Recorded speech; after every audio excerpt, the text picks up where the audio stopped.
All right, so, you guys sent us some pretty interesting stories, and this one is no exception. This is about Winter Hollow, and they've got this The Festival of Frozen the Lights? Festival of Frozen Lights. Like Yeah, a big deal. yeah, they go all out with it, right? Glowing ice sculptures, shimmering snowflakes, and everything. But then it sounds like they had some very unusual lighting problems. Yeah, that's what caught my eye too, is just, the idea that you can plan and plan for something and it just kind of goes sideways.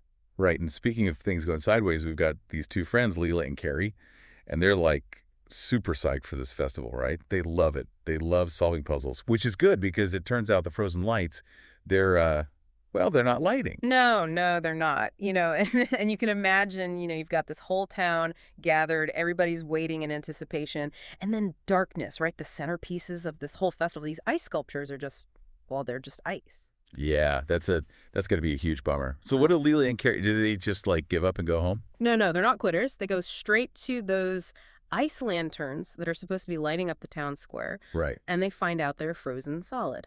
Huh. So it's not like a normal power outage, right? No, exactly. It's something a little more peculiar. Okay, so it's not the lanterns themselves. Where do they go from there? Well, they go to the smartest guy in town, uh, Professor Chili. Professor Chili. And this is where it gets really interesting because he suggests that maybe their problem isn't a lack of power, but a lack of cold. Wait, too warm for light?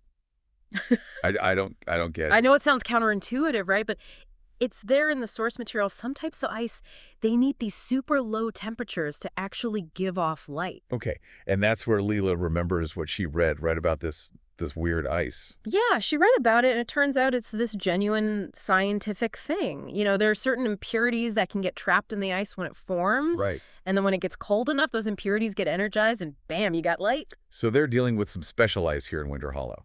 Very special. And Professor Chili, he thinks that this warm weather they've been having is messing with the ice's ability to get cold enough to light up.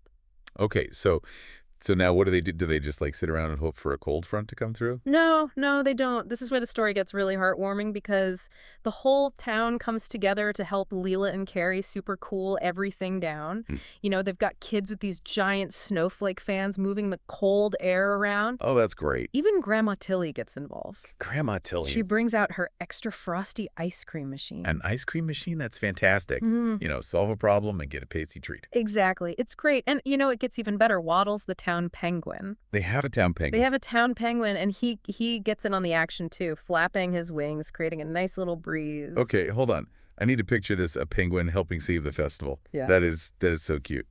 But does it actually work? It does slowly but surely, those ice sculptures, they start to glow again. The whole town working together. They create the perfect conditions for that special ice to shine. So the Festival of Frozen Lights is saved thanks to some quick thinking, a little science, and a whole lot of teamwork. Yeah.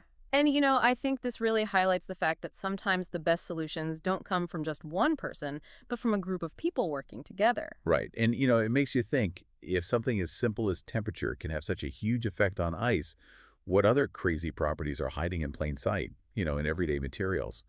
What if we could, figure out how to use those? That's a great question. What if we could use those for new technology, new kinds of energy, even new art? Who knows? The possibilities are really kind of endless. Yeah, it's amazing what can come out of a simple story, Mm-hmm. and thanks for sharing this one with us. It's really heartwarming, and it makes you think about the world in a whole new way. Absolutely. Well, that's it for this deep dive. We'll see you next time.